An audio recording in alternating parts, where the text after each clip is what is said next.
Educación y sociología. Sección 18. El sociólogo y el maestro de escuela. Esta es una obra del sociólogo y filósofo Émile Durkheim. El sociólogo y el maestro de escuela. ¿Quién es, pues, ese Émile Durkheim? ¿Quién? En 1887 enseña pedagogía 1 hora por semana en la Universidad de Burdeos. Quien en 1902 conoce una primera promoción social al ir a enseñar la misma asignatura en la Sorbona de París. Quien finalmente en 1906 conoce el sudum de su carrera de servidor leal de la burguesía al ocupar el puesto dejado vacante por Ferdinand Buisson, aquel mismo que formaba parte del Estado Mayor de Ferry, en la cátedra de pedagogía de la misma Sorbona. Es una verdadera calcomanía de Jules Ferry, su calco. Ahora bien, él se ocupa primordialmente de la teoría. Jules forma parte de los de Versalles. Émile escribe de la división del trabajo social, dilatado intento de justificación teórica acerca de la necesidad de la división del trabajo, y como primera providencia en trabajo manual e intelectual. Con el propósito de dejar bien sentado que no se trata de un pecado de juventud, Durkheim insistirá durante toda su existencia sobre esa supuesta necesidad. Por ejemplo, en el artículo La educación, su naturaleza y su papel, escribirá sin la menor vacilación: no todos nosotros hemos sido creados para reflexionar. Es preciso que existan hombres perceptivos y de acción. Inversamente, también es necesario que existan otros cuya misión sea la de pensar. Tanto para Jules como para Émile, este es el punto crucial, a partir del cual todo se organiza. Para el primero, la acción política; para el segundo, la acción teórica, la práctica teórica. El lector habrá comprendido que teórica y política remiten no a una diferencia entre ciencia y política, sino más trivialmente y más realmente a centros de poder diferentes. Tanto para Jules como para Émile, entonces, la cuestión principal resulta muy simple: cómo hacer aceptar por los de abajo el dominio ejercido por los de arriba. Ya hemos visto anteriormente las respuestas de Ferry: colonialismo y escuela primaria, laica, gratuita, obligatoria. Las respuestas de Durkheim son del mismo género. A. La laicidad da la garantía teórica de las formas elementales de la vida religiosa, que se puede utilizar también, llegado el caso, en contra de los salvajes de las colonias. Y de la educación moral. Y, puesto que existe gratuidad y obligatoriedad escolares, es decir, dicho en otras palabras, puesto que se trata de una escuela de masas, adelante con la pedagogía. De ahí, por tanto, esa educación y sociología, cuya meta esencial es, con toda evidencia, la de exhibir lo que Émile denomina un cierto fondo común, una superficie, una suficiente homogeneidad. Se trata de inculcar a los niños la idea de que todo anda sobre ruedas en el mejor de los mundos, empezando en la mismísima escuela. La sociedad no puede subsistir más que si entre sus miembros existe una suficiente homogeneidad. La educación perpetúa y refuerza dicha homogeneidad, fijando previamente en el alma del niño las similitudes esenciales que recaba la vida colectiva. Seamos, pues, todos hermanos, mimil, patronos y obreros, todos unidos. Ahora bien, por otra parte, de no existir una cierta diversidad, toda cooperación resultaría imposible.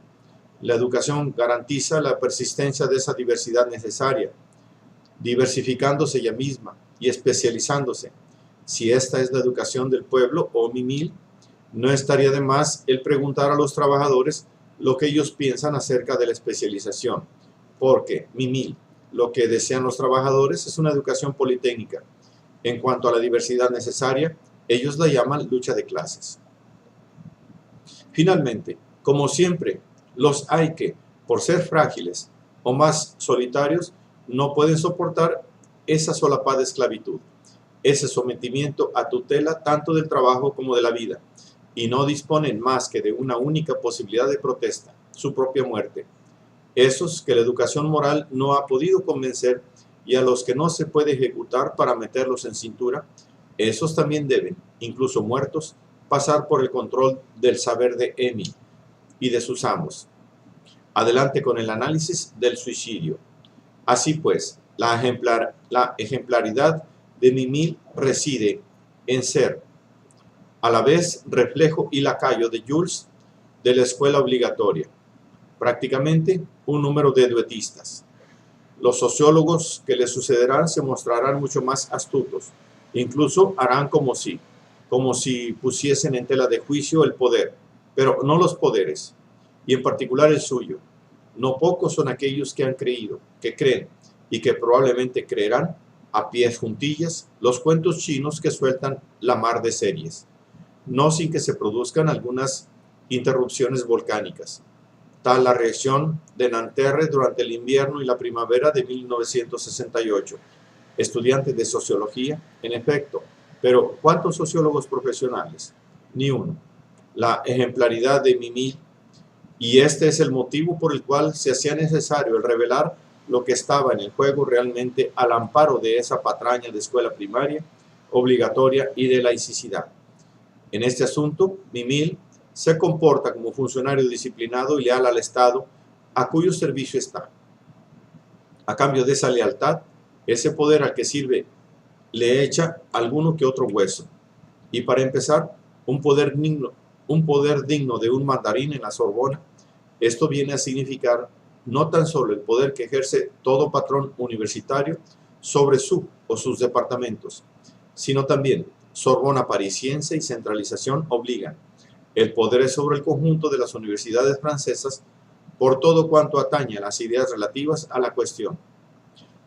Aún más, dado que se trata de pedagogía, esto significa, merced a esa serie de cascadas características que imperan en el orden militar, discípulos que enseñarán en la universidad, discípulos que enseñarán en los liceos, y finalmente el cuerpo entero de los educadores, lo que viene a entrañar el poder por el que a las ideas que regentan la enseñanza de Francia se refiere, y de retrueque las carreras universitarias. Un hueso, no cabe duda, pero un suculento hueso, un hueso de tuétano. Nada tiene pues de extraño entonces si esos 4 textos son, todos ellos, llamamientos en pro de la normalización escolar y social. Y si se hace necesario, pues esos malditos alumnos se resisten, sobre todo aquellos que proceden de las clases sociales inferiores. Ya hemos visto someramente en qué forma lo hacen en el capítulo anterior. Por tanto, si se hace necesario, un llamamiento a la coerción más descarnada. Leyendo, por ejemplo, la última parte de la educación, su naturaleza y su papel, captará uno rápidamente la idea que de la forma de la enseñanza escolar se hace Mimile. La educación debe ser esencialmente ente de autoridad. Es preciso que el niño ejerza sobre sí mismo una fuerte contención. Caso de que sea necesario, se le obligará a ella. Y más adelante, para sensibilizar, tal como conviene, a los castigos y a los premios, es menester que la autoridad que sanciona esté ya reconocida como siendo legítima. ¿Y cómo será reconocida como siendo legítima?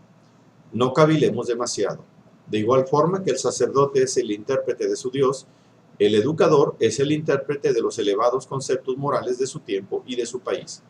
La autoridad del institutor no siendo más que un aspecto de la autoridad del deber y de la razón. Ahora bien, ¿en qué consiste la autoridad del deber y de la razón? La autoridad del deber remite, ya nos lo habíamos de suponer, a la excelsa alma de la patria. En cuanto a la autoridad de la razón, esta remite a la humanidad. Lo que justifica filosóficamente la represión es, pues, simplemente la patria y la humanidad. Escucharemos lo que nos dice Mimile. La represión, libera a la humanidad de nosotros. El ser nuevo que la acción colectiva, por vías de la educación, edifica de esta suerte en cada uno de nosotros, representa lo que de mejor hay en nosotros, lo que en nosotros existe de propiamente humano. Y así es como hemos ido adquiriendo esa fuerza para resistirnos a nosotros mismos, es decir, para autocensurarnos, ese dominio sobre nuestras inclinaciones, que es uno de los rasgos característicos de la fisonomía humana y que está tanto más desarrollado cuanto más plenamente somos hombres. De ahí la insoslayable moraleja del autodominio, principio y fin de toda filosofía que quiere justificar a los ojos de los de abajo el ejercicio del poder por parte de los de arriba. Es que, dice Mimil, precisamente, la facultad de poder ejerce voluntariamente un dominio sobre sí mismo, es una de las características más esenciales del hombre. La educación, su naturaleza y su papel. De ahí también el llamamiento a la represión en contra de aquellos que anidasen otro concepto acerca de la escuela y del niño. No existe escuela, sigue diciendo nuestro insigne sociólogo, que pueda recabar el derecho de impartir, con plena libertad, una educación antisocial, mediante la cual todo está dispuesto de como la tan eficaz costumbre de respeto para con las instituciones de poder, pero también y ante todo el conjunto de micropoderes no escritos, familia, mentalidades, tal como dicen los historiadores, etc. Y son esos micropoderes no escritos que son la base y la condición de posibilidad de las instituciones de poder establecidas. Escuchemos una vez más a Mimil. A despecho de todas las disidencias, así todas, existen ya desde ahora, en la base de nuestra civilización, un cierto número de principios que implícita o explícitamente son comunes para todos, que muy pocos, en cualquier caso, se atreven a negar abiertamente, con su cuenta y razón. Los tipos de llamamientos lanzados a la represión, tal como el citado más arriba, bien tendrán algo que ver, ¿no? Respecto de la razón, mediante lo cual se encierra a los locos, cuando no se hace pasar por locos a los contestatarios. De la ciencia, mediante lo cual queda justificada la distinción entre trabajo manual y trabajo intelectual. De las ideas y de los sentimientos que constituyen los cimientos de la moral democrática, del tipo de sociedad que defiende Durkheim, mediante lo cual se erigen fábricas, presidios, escuelas cuarteles, cuarteles prisiones y cárceles, mediante lo cual también la familia se convierte en el centro de opresión de la mujer y del niño, y así el individualismo más ruin y mezquino puede triunfar, llegado al caso hasta el racismo. El lector de educación y sociología no podrá, pues, extrañarse al ver que la idea predominante de Durkheim es la de autoridad. Referirse a este concepto, referirse a este respecto, a la utilización del término disciplina, todo hace suponer que los propios educadores, teniendo como tienen predilección por dicho término, en sus discusiones, en la sala de profesores o sus reuniones entre ellos, no iban a oponerse a dicha ideología. Referirse también a ese concepto que podríamos tildar, cuando menos, de sorprendente acerca de la estadística de los delitos escolares y de criminología del niño, en la naturaleza y el método de la pedagogía. Huelga buscar en la obra de Durkheim esas críticas sobre la escuela que han hecho los románticos ingleses, Dickens, por supuesto, pero asimismo Blake, Wordsworth, Carlyle o, más tarde, James, o también la de Gombrowicz. Todos ellos están en contra de la opresión que ejerce la escuela sobre el niño. En cambio, en la obra de Mimil, la idea directriz es que la educación no debe tener más que una meta: adaptar al alumno a la norma social. Es a la sociedad a la que se debe sondear. Son sus necesidades que se deben conocer, puesto que son sus necesidades las que se deben satisfacer en pedagogía y sociología, y también en la naturaleza y el método de la pedagogía. Estas, las prácticas educativas, resultan todas ellas de la acción ejercida por una generación sobre la generación siguiente, con miras a adaptar a esta última al medio social en el cual está llamado a desenvolverse. Partiendo de esta base, la educación no puede ser considerada más que como una socialización metódica de la joven generación, Durkheim, es decir, una adaptación metódica de la joven generación a las normas vigentes, una normalización a través de la adopción de costumbres normales, una socialización metódica, dice Durkheim. De hecho, el educar, asevera el sociólogo, y tras él, o anteriormente, el maestro de escuela, viene a ser en realidad desarrollar tres tipos de costumbres. Mimil dice de espíritu, véase la determinación de los hechos morales, en el Boletín de la Sociedad Francesa de Filosofía. 1. La costumbre de la disciplina, fuerza principal de los ejércitos y de las escuelas, como es cosa ya bien sabida. 2. La costumbre de abnegación, otra forma de decir trabaja y calla. 3. La costumbre del individualismo, al que Mimil denomina por eufemismo autonomía. El crear costumbres de sumisión a las normas establecidas, tal es la preocupación primordial de la escuela, tal es la preocupación de la pedagogía, según la sociología durkheimiana. Probablemente sea esta la preocupación de la propia sociología. Volveremos sobre este particular. En cualquier caso, lo que sí queda bien claro es que educación y sociología es, por tanto, la prosecución del discurso represivo de la función educadora. Viene a ser la teoría de dicha práctica, disfrazada para el caso con alguna que otra pincelada sociológico-filosófica que le permita a nuestro Mimil recrearse con el término de ciencia, término del que bien sabido es lo muy cómodo que resulta echar mano en el curso de una polémica, porque hace callar al interlocutor. Es el propio Mimil quien habla del respeto de la ciencia y sobreentendido de lo científico.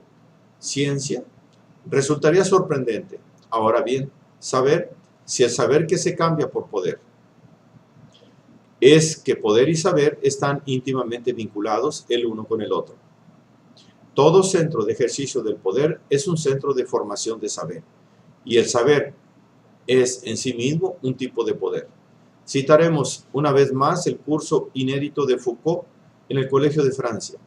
Foucault explicaba con respecto a la vigilancia administrativa de las poblaciones que en la época clásica, 17 y 18, dicha vigilancia, que era una función de poder, ha dado lugar a saberes. 1. Un saber de gestión. Los funcionarios del poder modelaban un saber, cómo llevar a cabo la tributación, cómo calcular los impuestos, a quién grabar, sobre quién hacer recaer los aranceles aduaneros, a dónde reclutar los soldados, etc. 2. Un saber de encuesta o de investigación, sobre la riqueza de una región, sobre el movimiento demográfico, sobre las técnicas artesanales, sobre las técnicas agronómicas, etc. En su origen, esas encuestas o investigaciones fueron realizadas partiendo de iniciativas privadas. Más adelante, hacia 1760, 1770, fueron adoptadas por el Estado. 3. Un saber de inquisición, individual, policíaca. A partir del siglo XIX, todas las técnicas de ese saber de vigilancia son perseguidos bajo un nuevo enfoque basado en los dos principios siguientes. A. Todo agente del poder será, a partir de ese momento, y al propio tiempo, un agente de constitución del saber. A toda clase dada deberá corresponder un informe sobre la forma en que dicha orden ha sido cumplida, sus efectos, etc. De esta manera trabajarán los prefectos, los funcionarios de la policía, los fiscales, etc. La novedad consiste justamente en esto, la sistematización del informe, de esa devolución de saber como contrapartida del poder. Entonces toman carta de naturaleza toda una serie de instrumentos específicos de ese tipo de saber, tales como las estadísticas, por ejemplo. B. Al propio tiempo, es el saber en tanto que tal al que le es contenido institucionalmente un cierto poder. La escuela es la expresión más evidente de ese fenómeno fundamental. A partir del siglo XIX, todo sabio se convierte en profesor, todo médico se convierte en amo y señor de lo normal y de lo patológico. El tipo de sociedad que va tomando forma adopta entonces las tres características siguientes. I. Su forma, la secuestración. Doble I. Su meta, el potencial de trabajo. Triple I. Su instrumento, la disciplina, la costumbre. Es, en efecto, a partir de esa época que se deben adoptar costumbres, cuando en cambio en el siglo XVIII la costumbre fue un instrumento crítico en contra de la trascendencia. Véase a este respecto los análisis de Hume. Es a partir de esa época que es necesario que la gente se someta a la costumbre y que ésta se convierta en la forma cotidiana insidiosa de la norma, es decir, la que la sociología va a denominar la conciencia social. Y de hecho, es en ese preciso momento que nace la sociología. En ese momento y de ahí, surgiendo de ese poder cotidiano. En el suicidio, Mimil dirá muy claramente que lo social es la disciplina, de manera como como otra de decir que la sociedad que estudia la sociología es la sociedad de la disciplina y que el discurso del poder a partir del siglo XIX es el discurso del que dicta la norma, el discurso normalizador, el discurso del maestro de escuela, del médico, de la asistencia social, del psiquiatra, del psicoanalista, del sociólogo, en una palabra, de las ciencias sociales. Así pues, la sociología nace de la misma forma que la escuela, como respuesta a la violencia obrera. Viene a suponer lo que puede permitir evitar en el futuro la violencia obrera. Evitaría a través de la normalización social. La pesquisa sociológica sucede a la pesquisa policíaca. Pero si tal como la dice el propio Durkheim, la pedagogía depende de la sociología más estrechamente que de cualquier otra ciencia. Y si la sociología depende ella misma de la comisaría de policía.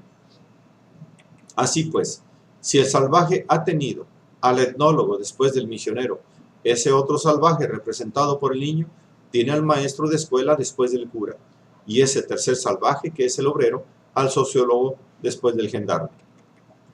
Pues esta es realmente la cuestión que nos plantea, sin demasiado fundamento de base, el texto de Durkheim. Cabe la posibilidad que exista una sociología que no sea para el obrero, lo que la etnología es para el salvaje. Cabe la posibilidad de que exista una sociología que no sea más que un mero y simple control social, una estadística disciplinaria. A todo ello contestaremos con una anécdota. Cuando el sociólogo, para ahondar al máximo en su investigación, vive la misma vida que el objeto de su estudio, apura su espionaje hasta llegar a realizar el mismo trabajo que el que es objeto de su estudio. Cuando, para comprender a este, llega hasta el extremo de pasar por las mismas alegrías y las mismas penalidades, incluso las mismas exigencias, o bien sigue siendo sociólogo y traiciona al que es objeto de su estudio un día u otro, transformando vidas, alegrías, penalidades y luchas en otros tantos peldaños para su cámara individual y en formas de policía para el poder, o bien sigue compartiendo dicha vida, dichas alegrías y dichas penas, dichas luchas sobre todo, pero entonces ya no practica la sociología. Esto es lo que acontece a un personaje de una novela corta de Jack London, que se pasa al bando de los manifestantes, enfrentándose con la policía, es decir, con la sociología. Al norte de San Francisco, en uno de sus barrios residenciales, ejerce el sociólogo Freddy Drummond, observador científico de la condición obrera. Al sur, en los barrios populares, vive como camionero y sindicalista, bajo el nombre de Big Bill Tots. Una huelga, brutalmente reprimida por las autoridades, le hace escoger el bando de los oprimidos. Que el héroe de esta novela lo haga también porque se ha enamorado de una obrera, no reviste mayor importancia que la de hacer más moralizador el desenlace de esta historieta. Ahora bien, ¿acaso existen sociólogos enamorados?